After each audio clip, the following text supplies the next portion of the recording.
நாம் ஏன் வாழ்க்கையில் இவ்வளவு துன்பப்படுகிறோம் என்று எப்போதாவது யோசித்திருக்கிறீர்களா? நமக்கு வேண்டியவர்கள் நம்மை விட்டு போகும்போதோ அல்லது நாம் நினைத்தது நடக்காத போதோ ஏன் இதயம் சுக்குநூறாக உடைகிறது? இதற்கான விடையை எம்பெருமான் ஈசன் தன் பக்தன் ஒருவனுக்கு கைலாயத்தில் வைத்து நேரில் உபதேசித்தார். ஈசன் கூறிய அந்த ஒற்றைச் சொல்லை தெரிந்து கொண்டால் இன்று முதல் உங்கள் வாழ்க்கையில் துக்கம் என்பதே இருக்காது. ஓம் நம சிவாய. சிவனே போற்றி தலத்தின் அன்பர்கள் அனைவருக்கும் நெஞ்சார்ந்த வணக்கங்கள். கைலாயநாதனான எம்பெருமான் ஈசனின் திருவடிகளை சரணடைந்து இன்றைய அகச்சிந்தனைக்குள் நுழைவோம். பனி படர்ந்த கைலாய மலை. அங்கே சொல்லில் அடங்காத பேரமைதி குடிக்கொண்டிருந்தது. உலகாளும் நாயகனான சிவபெருமான் சின்முத்திரை தாங்கி அமைதியாக வீற்றிருந்தார். அவருக்கு முன்னே உலகத் துயரங்களாலும் வாழ்க்கை போராட்டங்களாலும் மனம் வாடிய தீவிர பக்தன் ஒருவன் கைகூப்பி கண்ணீருடன் நின்றிருந்தான். இறைவா, என் மனம் மிகவும் அமைதியற்று தவிக்கிறது. இத்தனை சுமைகளையும் வலிகளையும் ஏன் நான் சுமக்க வேண்டும்? எனக்கு மன அமைதியை தாருங்கள் என்று ஈசனின் பாதங்களில் விழுந்து கதறி அழுதான். சிவபெருமான் மென்மையாக புன்னகைத்தார். அவர் புன்னகைத்த அடுத்த கணம் அருகில் இருந்த பழமையான வில்வ மரத்திலிருந்து பழுத்த வில்வ இலை ஒன்று எந்த சத்தமும் இன்றி மிக அமைதியாக கீழே பனிப்பரப்பில் விழுந்தது. எம்பெருமான் தரையிலிருந்து அந்த இலையை கையில் எடுத்து தன் திருவாய் மலர்ந்து பக்தனை பார்த்து கூறினார், என் அன்பு குழந்தாய், நன்றாக கவனி. இந்த வில்வ இலை மரத்திலிருந்து கீழே விழுந்ததால் எந்த சேதமும் அடையவில்லை, அது உடையவில்லை. இது கீழே விழுந்ததற்கு காரணம் அந்த மரம் இதனை தன்னிடமிருந்து முழுமையாக விட்டுவிட்டது. பக்தன் இதை கேட்டு வியப்படைந்தான். ஈசன் மேலும் தொடர்ந்தார், மனித வாழ்க்கையும் அப்படித்தான் இருக்கிறது. நாம் சரியான நேரத்தில் சில விஷயங்களை விட்டுவிடாவிட்டால் நாமே முழுமையாக உடைந்து போகிறோம். எம்பெருமான் கூறிய ஒவ்வொரு வார்த்தையும் அந்த கைலாய மலையின் காற்றில் ஆழமாக எதிரொலித்தது. அந்த தருணம் வெறுமனே காதால் கேட்பதற்கானது மட்டுமல்ல, ஆன்மாவால் உணர்ந்து புரிந்து கொள்வதற்கான தருணமாகவும் இருந்தது. ஈசன் தொடர்ந்தார், மக்கள் பெரும்பாலும் சில விஷயங்களை இறுக பிடித்துக் கொண்டிருப்பதைத்தான் அன்பு என்று தவறாக நினைக்கிறார்கள். எதையும் விடாமல் பிடிவாதமாக இருப்பதையே அர்ப்பணிப்பு என்று கருதுகிறார்கள். ஆனால் யார் ஒருவரால் தேவையில்லாத பற்றுக்களை விட்டுவிட முடிகிறதோ அவரே உண்மையான பொருளில் சுதந்திரமான மனிதர். சற்று அமைதியாக அமர்ந்து உனக்குள் யோசித்துப்பார். உன் வாழ்க்கையில் நீ எத்தனை விஷயங்களை இன்னும் இறுக்கி பிடித்துக் கொண்டிருக்கிறாய்? உனக்கு வலியை மட்டுமே பரிசாக தரும் உறவுகள், பல வருடங்களுக்கு முன்பு நடந்து முடிந்த ஒரு பிழை, ஆனால் இன்றும் உன் மனதை அது வதைத்துக் கொண்டிருக்கிறது. இனி உனக்கானது அல்ல என்ற ஒரு கனவை நீ இன்னும் போகவிட மறுக்கிறாய். இத்தனை சுமைகளையும் மனதிற்குள் சுமந்து கொண்டு அதன் பிறகு வாழ்க்கை மிகப்பெரிய பாரமாக இருப்பதாக என்னிடம் வந்து சொல்கிறாய். வாழ்க்கை என்பது ஒருபோதும் பாரமானதல்ல. நாம் தான் தேவையற்ற விஷயங்களை பிடியின் மூலம் கனமாக்குகிறோம். ஒரு நதி எப்படி பாய்கிறது என்று சற்று உற்று நோக்கு. அது ஒருபோதும் ஓரிடத்தில் நிற்பதில்லை. தனது பாதையில் எதிர்ப்படும் கற்களுடனோ பாறைகளுடனோ அது சண்டையிட்டுக் கொண்டிருப்பதில்லை. அது வெறுமனே தன் போக்கில் பாய்ந்து செல்கிறது. தன்னை தடுத்து நிறுத்தும் எல்லாவற்றையும் அது விட்டுவிடுகிறது. அதனால்தான் அந்த நதி தூய்மையானதாக, சுதந்திரமானதாக, அழகானதாக இருக்கிறது. ஆனால் மனிதர்களாகிய நீங்கள் ஓரிடத்தில் நின்று விடுகிறீர்கள். நீங்கள் பழைய விஷயங்களை, மனிதர்களை, நடக்காத எதிர்பார்ப்புகளை, மனதிற்குள் இருக்கும் பயத்தை, வீணான கோபத்தை என அனைத்தையும் பிடித்துக் கொள்கிறீர்கள். அதன் பிறகு நமக்குள் ஏன் இன்னும் அமைதி இல்லை என்று கேட்கிறீர்கள். ஒவ்வொரு திசையிலும் உங்களை நீங்களே சங்கிலியால் பிணைத்து வைத்திருக்கும் போது அது எப்படி இருக்கும்? நீ எந்த அளவிற்கு தேவையற்ற சுமைகளை விட்டுவிடுகிறாயோ அந்த அளவிற்கு உன் மனம் இலகுவாக மாறுவதை உணர்வாய். ஏனெனில் விட்டுக் கொடுப்பது என்பது தோல்வி அல்ல, விட்டு விடுவதுதான் உண்மையான விடுதலை. நீங்கள் உங்கள் குழந்தை பருவத்திலிருந்தே பொருட்களை பிடிக்க கற்றுக்கொள்கிறீர்கள் என்பதை நீ எப்போதாவது கவனித்திருக்கிறாயா? கையில் இருக்கும் பொம்மை கீழே விழுந்தால் அழுகிறீர்கள். ஒரு உறவு முறிந்தால் உடைந்து போகிறீர்கள். ஆனால் அனைத்தையும் கடந்து விட்டு விடுவதும் ஒரு சிறந்த கலை என்பதை யாரும் உங்களுக்கு கற்றுக் கொடுப்பதே இல்லை. விட்டு விடுவது என்றால் மறந்து விடுவது என்று அர்த்தமல்ல. விட்டு விடுவது என்றால் கடந்து போன விஷயங்கள் இனி உங்கள் கட்டுப்பாட்டில் இல்லை என்பதை ஏற்றுக்கொள்வது. பக்தன் ஈசனை பார்த்து, சுவாமி, என் மனம் மிகவும் அமைதியற்று தவிக்கிறது. எனக்கு எப்படியாவது அமைதி வேண்டும். நான் யாரையும் பிடித்துக் கொண்டிருக்கவில்லையே என்று மீண்டும் கேட்டான். உடனே சிவபெருமான் தன் திருக்கழுத்தில் இருந்த ருத்ராட்ச மாலையை கையில் எடுத்து, இதை நான் என் கைகளில் மிகவும் இறுக்கமாக பிடித்துக் கொண்டால் என் கையில் வலிக்குமா இல்லையா என்று கேட்டார். பக்தன் தயக்கமின்றி, ஆம் இறைவா, நிச்சயமாக வலிக்கும் என்றான். சிவபெருமான் கூறினார், இப்போது யோசித்துப்பார். உன் மனம் எத்தனை விஷயங்களை இப்படி இறுக்கி பிடித்துக் கொண்டிருக்கிறது? வருத்தம், கோபம், எதிர்பார்ப்புகள், ஒருவேளை அப்படி நடந்திருந்தால் என்ற எண்ணங்கள். இவற்றையெல்லாம் இறுக்கி பிடித்துக் கொண்டு அமைதியை தேடி அலைகிறாய். சில சமயங்களில் நீங்கள் விட்டுவிட்டால் எல்லாமே சிதைந்துவிடும் என்று நினைக்கிறீர்கள். ஆனால் உண்மை என்னவென்றால் விட்டுவிட்ட பிறகுதான் எல்லாமே சரியாக தொடங்குகிறது. உன் கைகள் காலியாக இருந்தால் மட்டுமே புதிய ஒன்றால் அதை நிரப்ப முடியும். நீ உன் கைகளில் பழைய கற்களை இறுக்கி பிடித்திருந்தால் பூக்களை பிடிக்க முடியுமா? நிச்சயமாக முடியாது. அதேபோல உன் மனதில் பழைய துக்கங்கள், பழைய விஷயங்கள், பழைய மனிதர்களை பிடித்துக் கொண்டிருந்தால் புதிய அனுபவங்கள், புதிய மகிழ்ச்சி, புதிய வாழ்க்கை எப்படி உள்ளே நுழையும்? நமது மனம் இறுக்கமாக மூடிய ஒரு கைமுஷ்டியைப் போல மாறிவிட்டது. அதில் வலியும் இருக்கிறது, எதிர்பார்ப்பும் இருக்கிறது, பயமும் இருக்கிறது. ஆனால் அந்த முஷ்டி திறந்தவுடன் அதனால் காற்றை உணர முடிகிறது. அது இலகுவாகிவிடுகிறது. அது விடுதலையாகிவிடுகிறது. வாழ்க்கையில் மிகப்பெரிய சக்தி விட்டுக் கொடுக்க முடிந்தவர்களிடம்தான் உள்ளது. ஏனெனில் யார் எல்லாவற்றையும் விட்டுவிடுகிறாரோ அவர் எந்த விஷயத்துடனும் பிணைக்கப்பட்டிருக்க மாட்டார். அவர் மற்றவர்களின் நடத்தையால் பாதிக்கப்படுவதில்லை. அவர் தன் உள் அமைதியுடன் இணைந்திருக்கிறார். ஆனால் நீங்கள் நினைக்கும் பிரச்சனை என்னவென்றால், நான் விட்டுவிட்டால் நான் தோற்றுவிட்டேன் என்று நினைக்கிறீர்கள். இல்லை, நீங்கள் எப்போது தோல்வி அடைகிறீர்கள் என்றால் தேவைக்கு அதிகமாக பிடித்து வைத்திருக்கும் போதுதான். ஏனெனில் அப்போது நீங்கள் உங்கள் சக்தியை இனி உங்களுடையது அல்லாத விஷயத்தில் வீணாக்குகிறீர்கள். விட்டுக் கொடுப்பது என்றால் உங்களுக்கு கவலை இல்லை என்று அர்த்தமல்ல. விட்டுக் கொடுப்பது என்றால் நீங்கள் இப்போது உங்கள் மன அமைதிக்கு முன்னுரிமை கொடுக்கிறீர்கள் என்று அர்த்தம். பண்டைய காலத்தில் வாழ்ந்த ஒரு மாமன்னனின் வாழ்க்கை இதற்கு மிகப்பெரிய உதாரணம். அவன் தனது ராஜ அரண்மனையையும் செல்வங்களையும் விட்டுச் சென்றபோது ஒரு மாமன்னன் ஏன் அனைத்தையும் விட்டுவிடுகிறான் என்று யாருக்கும் புரியவில்லை. ஆனால் அவன் கூறினான், நான் அனைத்தையும் விடுவித்த பிறகும் என்னுடன் நிரந்தரமாக இருக்கும் ஒன்றை தேடுகிறேன். அவன் அனைத்தையும் விட்டான், ஆனால் என்றென்றும் அழியாத மாபெரும் ஞானத்தை அடைந்தான். இப்போது யோசித்துப்பார், அவன் அந்த அரண்மனையையும் அந்த செழுமையையும் அந்த சுகத்தையும் விட்டுவிடாமல் இருந்திருந்தால் இன்று நாம் அவனது பேரில் அமைதியை கண்டிருப்போமா? இல்லை. யார் விட்டுவிடுகிறாரோ அவரே அடைகிறார் என்பதை இது கற்றுக் கொடுக்கிறது. நீயும் உன் உள் சென்று பார். எது உன்னை பிணைத்துள்ளது? எந்த நினைவு உன் ஒவ்வொரு நாளையும் பாரமாக்குகிறது? எந்த பயம் உன் கால்களை தடுக்கிறது? எந்த எதிர்பார்ப்பு உன்னை சோர்வடைய செய்கிறது? இப்போது எல்லாவற்றையும் விட்டுவிடுவதற்கான நேரம் இது. ஏனெனில் நீங்கள் விட்டுவிடும் போதுதான் வாழ்க்கை உண்மையில் எவ்வளவு அழகானது என்பதை நீங்கள் காண முடியும். ஆகாயம் மேகங்களால் மூடப்படுவது போல மனமும் பற்றால் மூடப்படுகிறது. நீங்கள் விட்டுவிடும் போது அதே மனம் மீண்டும் தூய்மையாகிவிடுகிறது. எப்போதாவது ஒரு மரத்தடியில் அமர்ந்து இலைகள் எப்படி விழுகின்றன என்று பார். அவை எதிர்க்கவில்லை, வெறுமனே குனிந்து தரையை தொடுகின்றன. ஒவ்வொரு வீழ்ச்சியும் முடிவல்ல என்பதை அவை அறிந்து கொள்கின்றன. அவை அடுத்த வளர்ச்சிக்கு இடம் கொடுக்கின்றன. அதே போல நீங்கள் விட்டுவிடுவதும் முடிவல்ல, அது ஒரு புதிய தொடக்கத்திற்கான தயாரிப்பு. எல்லாமே மாறுகிறது, எதுவும் நிரந்தரமில்லை. அப்படியானால் இனி நம் வாழ்க்கையின் பகுதியாக இல்லாத ஒன்றை பிடித்துக் கொண்டிருப்பது ஏன்? ஒரு வலியை பிடித்து வைத்திருப்பது சூடான நிலக்கரியை கையில் வைத்திருப்பது போன்றது. மற்றவர் பாதிக்கப்படுவார் என்று நம்புவது, ஆனால் எரிவது நாம்தான். எனவே விட்டுவிடுங்கள். ஒவ்வொரு தவறு, ஒவ்வொரு புகார், ஒவ்வொரு பயம், உங்கள் மன அமைதியை பறிக்கும் ஒவ்வொரு நபரையும் போகவிடுங்கள். விட்டுவிடுவதன் அர்த்தம் உங்கள் உள்ளே அமைதி மட்டுமே இருக்கும் ஒரு இடத்தை உருவாக்குவது. அங்கு எந்த புகாரும் இருக்காது. நீங்கள் உங்களோடு இருப்பீர்கள். நீங்கள் விட்டுவிட கற்றுக்கொள்ளும் போது வாழ்க்கை தானாகவே சரியாக தொடங்குகிறது என்பதை காண்பீர்கள். யார் போக வேண்டுமோ அவர்கள் போய்விடுகிறார்கள். யார் வர வேண்டுமோ அவர்கள் வரத் தொடங்குகிறார்கள். ஏனெனில் நீங்கள் இப்போது தடுக்கவில்லை, நீங்கள் இப்போது ஓட்டத்தில் இருக்கிறீர்கள். நீங்கள் இப்போது வாழ்க்கையுடன் பாய்கிறீர்கள், அதற்கு எதிராக அல்ல. அசுத்தமான சேற்றில் தாமரை மலர்வது போல நீங்கள் விட்டுவிடும்போது அமைதி பிறக்கிறது. எனவே இன்று முதல் இதை மட்டும் நினைவில் கொள். உன்னை உடைக்கும் ஒவ்வொரு விஷயத்தையும் போகவிடு. உன்னை தடுக்கும் ஒவ்வொரு எண்ணத்தையும், உன்னை காலியாக்கும் ஒவ்வொரு உறவையும் மெதுமெதுவாக விட்டுவிடு. உன் மனம் மரத்திலிருந்து கீழே விழுந்து தரையை முத்தமிடும் இலையைப் போல இலகுவாகிவிடும். சில சமயங்களில் நாம் நிற்பது, சுவாசிப்பது மற்றும் போதும் இப்போது நான் விட்டுவிடுகிறேன் என்று சொல்வதுதான் மிகப்பெரிய தைரியம். ஏனெனில் வாழ்க்கையின் உண்மையான அர்த்தம் பிடிப்பதில் அல்ல, விட்டுவிடுவதில் மறைந்துள்ளது. விடுதலை என்பது விட்டுவிடுவதில்தான் உள்ளது, பிடித்து வைத்திருப்பதில் இல்லை.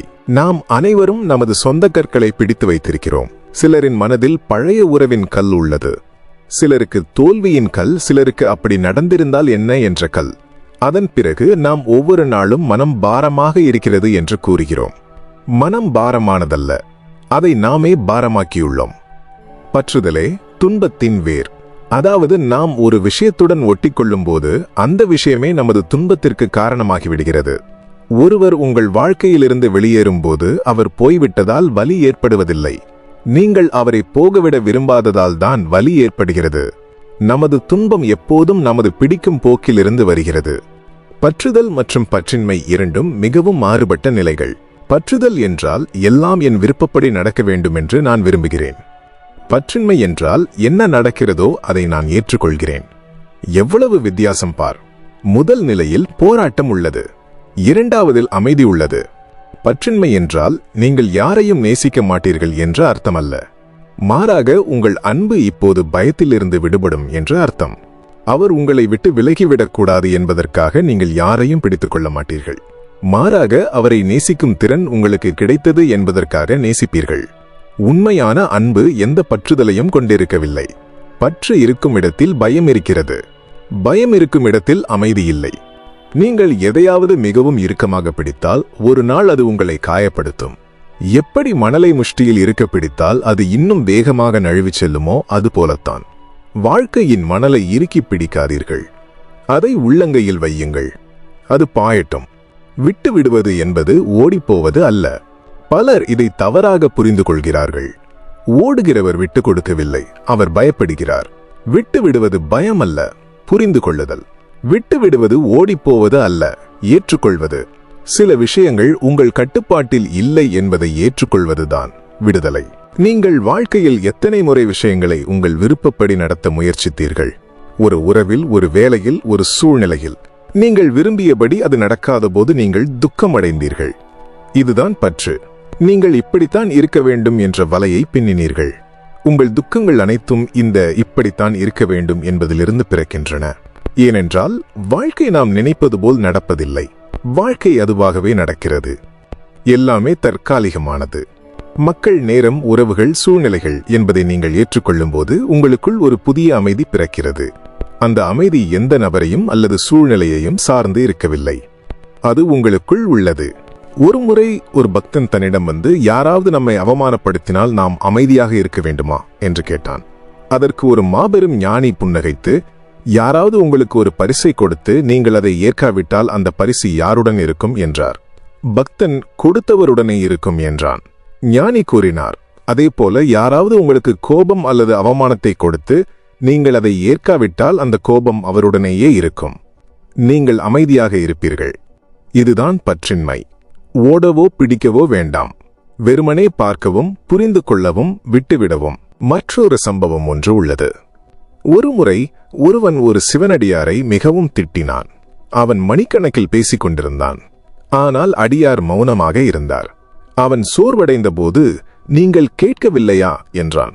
அடியார் புன்னகைத்து, நான் கேட்கிறேன், ஆனால் நான் உங்கள் இழுச்சொலை ஏற்கவில்லை என்றார். அந்த நபர் ஆச்சரியப்பட்டான்.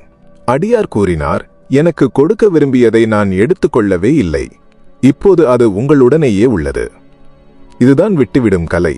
எதிர்ப்பு இல்லை, ஓடிப்போவது இல்லை, வெறுமனே ஏற்றுக்கொண்டு போக விடுவது. நமது மனம் எப்போதும் பிடிக்கவே விரும்புகிறது. அது எல்லாவற்றையும் என்னுடையதாக்க விரும்புகிறது. எனது கருத்து, எனது மரியாதை, எனது நபர், எனது கடந்த காலம், இந்த என்னுடையதுதான் நம்மை அதிகம் பிணைத்துள்ளது.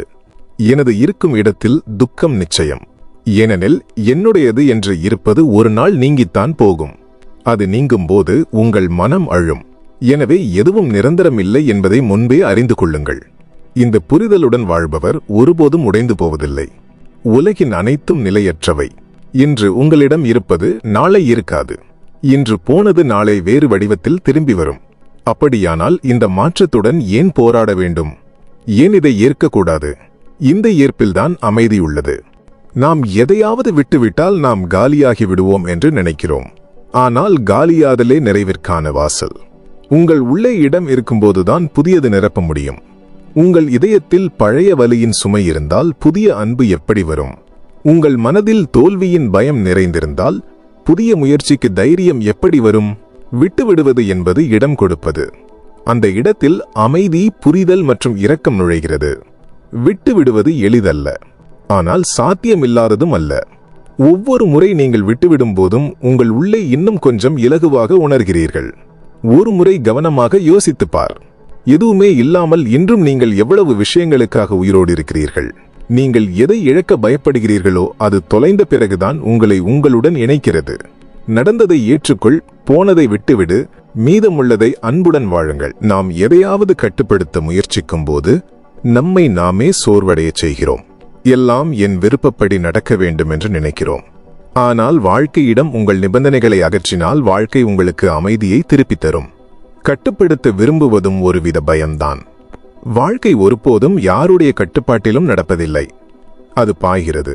யார் அதை பாய விடுகிறார்களோ அவர்களே உண்மையான ஞானிகளாகிறார்கள். உங்கள் கையில் ஒரு பிடி மணல் இருப்பதாக கற்பனை செய்து பாருங்கள். நீங்கள் அதை இறுக்கமாக பிடித்தால் அது விரல்களுக்கு இடையில் நழுவிச் செல்கிறது. ஆனால் நீங்கள் உள்ளங்கையை திறந்தால் அதே மணல் அமைதியாக நிற்கிறது. இதுதான் வாழ்க்கை. எவ்வளவு பிடிப்பீர்களோ அவ்வளவு இழப்பீர்கள். எவ்வளவு விடுவிப்பீர்களோ அவ்வளவு பெறுவீர்கள். நாம் விட்டுவிட மறுக்கிறோம். ஏனெனில் நாம் தனிமையில் இருப்போமோ என்று பயப்படுகிறோம். நான் யாரையாவது அல்லது எதையாவது விட்டுவிட்டால் என்னிடம் எதுவும் இருக்காது என்ற பயம். ஆனால் நீங்கள் அனைத்தையும் இழக்கும்போதுதான் உங்களை நீங்களே கண்டறிகிறீர்கள். ஏனெனில் உங்களுடையது உங்களை விட்டு ஒருபோதும் விலக முடியாது. எது விலகிப் போனதோ அது ஒருபோதும் உங்களுடையதாக இருந்ததில்லை. உண்மையான அன்பு கட்டுப்படுத்துவதில்லை, விடுவிக்கிறது. நீங்கள் யாரை நேசிக்கிறீர்களோ அவர்களை விடுவியுங்கள். அவர்கள் உங்களுடையவர்களாக இருந்தால் திரும்பி வருவார்கள். இல்லையென்றால் அமைதி உங்களுடன் இருக்கும். வாழ்க்கையின் ஒவ்வொரு லீலையும் ஒவ்வொரு அனுபவமும் நமக்கு ஒன்றை கற்றுக் கொடுக்கிறது. நீங்கள் அதை தடுக்கும் வரை நீங்கள் போராடிக் கொண்டிருப்பீர்கள். நீங்கள் அதை பாய அனுமதித்தால் நீங்கள் சுதந்திரமாகி விடுவீர்கள். இதுதான் விட்டு கொடுக்கும் சக்தி. இதுதான் விடுதலையின் பாதை. அந்த ஆழமான உண்மைக்கு சென்று சேருவதற்கான 5 வழிகள் இங்கே உள்ளன. 1. ஏற்றுக்கொள்வது.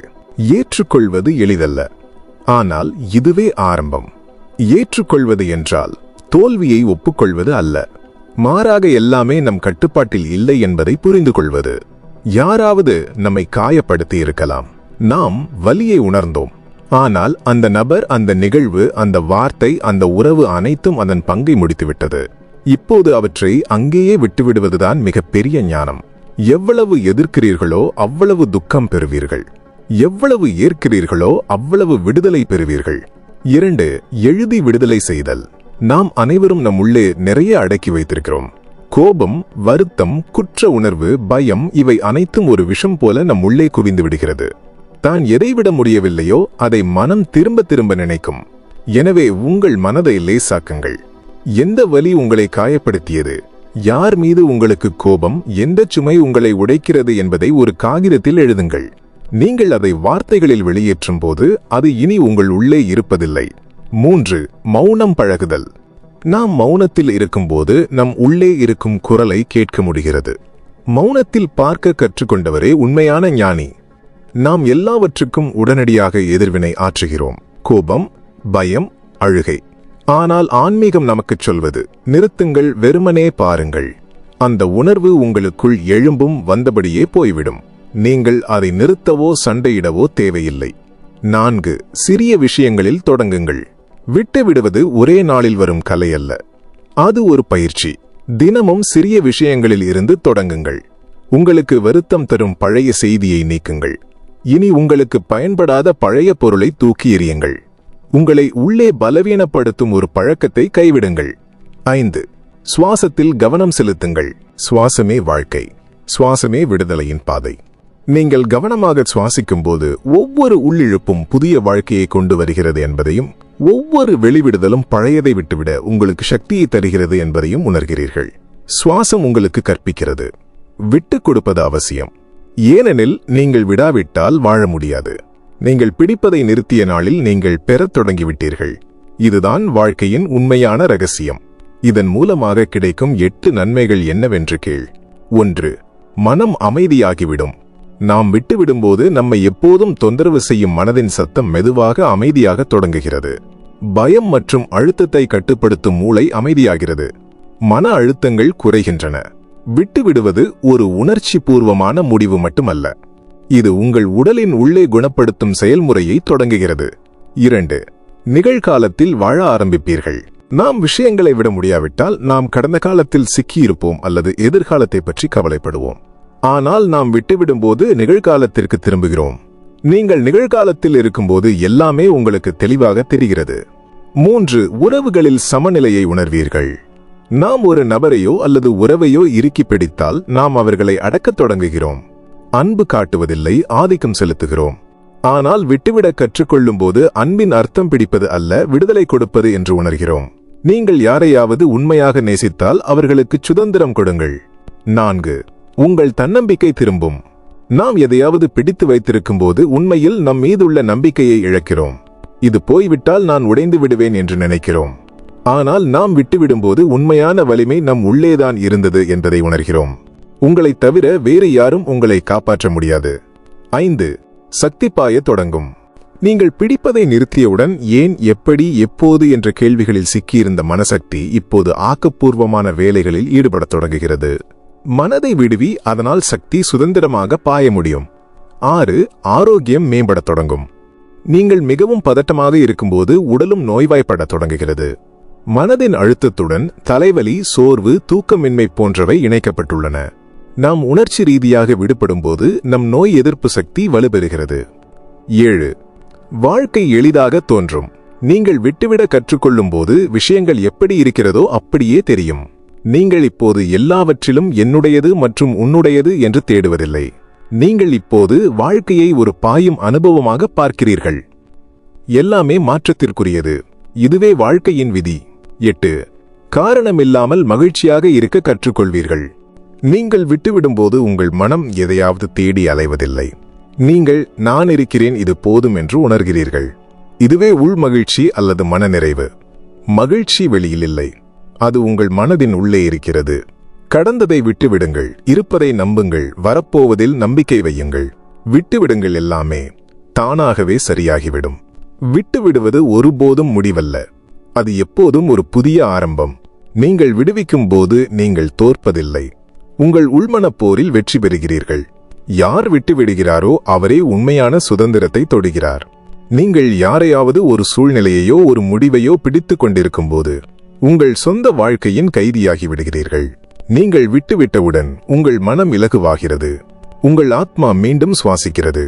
சிவபெருமான் கூறி முடித்ததும் பக்தனின் கண்களில் இருந்து ஆனந்த கண்ணீர் வழிந்தது. அவனது மனதில் இருந்த அத்தனை பாரங்களும் விலகின. அன்பர்களே, இந்த முழுக்கதை நமக்கு சொல்ல வருவது வாழ்க்கையின் உண்மையான சுதந்திரம் பிடிப்பதில் இல்லை, விட்டுவிடுவதில்தான் உள்ளது என்பதுதான். நாம் எதையாவது பிடித்து வைத்திருக்கும் போது அது நம்மை சோர்வடைய செய்கிறது. ஆனால் ஈசனிடம் விட்டுவிட்டவுடன் வாழ்க்கை தானாகவே இலகுவாகி பாயத் தொடங்குகிறது.